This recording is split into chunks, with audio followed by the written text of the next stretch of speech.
Guys, good morning and welcome back to my channel. তো সকাল সকাল লেবু মধুর জল দিয়ে শুরু করেছিলাম, আর এরপর বেলের শরবতও খেয়ে নিয়েছিলাম। তো তারপর এই কলেজের লেখালেখিগুলো ছিল, সেগুলোই করছিলাম। আর লেখালেখি করতে করতে এই মিষ্টি পাউরুটিটা খেয়ে নিচ্ছিলাম। আর তোমরা কে কে খেয়েছো আমাকে কিন্তু অবশ্যই কমেন্টে জানিও। আমার কিন্তু দারুণ লাগে, তোমাদের কেমন লাগে অবশ্যই জানিও।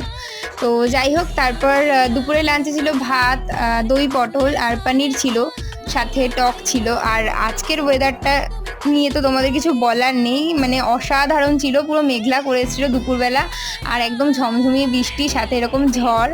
তো যাই হোক, সব মিলিয়ে অসাধারণ। তারপর আমি তো ঘুমিয়ে পড়েছিলাম এই সুন্দর ওয়েদারে। আর তারপর ঘুম থেকে উঠে দেখতে পাচ্ছি এই পুচকেটা আমাদের বাড়িতে এসেছিল। তো এই যে দেখো ফ্রুটি খাচ্ছে। আর এরপর তো গ্রিন টি খেয়ে নিয়েছিলাম, আর বৃষ্টির ওয়েদার তাই একটু পেঁয়াজিও খেয়ে নিয়েছিলাম। আর এরপর ছিল একটু পায়েসও খেয়ে নিয়েছিলাম। আর তারপর রুটি, আলু ভাজা আর পনির দিয়ে আজকে ডিনারটা কমপ্লিট করলাম। তো তোমাদের কেমন লাগলো ব্লগটা জানিও। টাটা।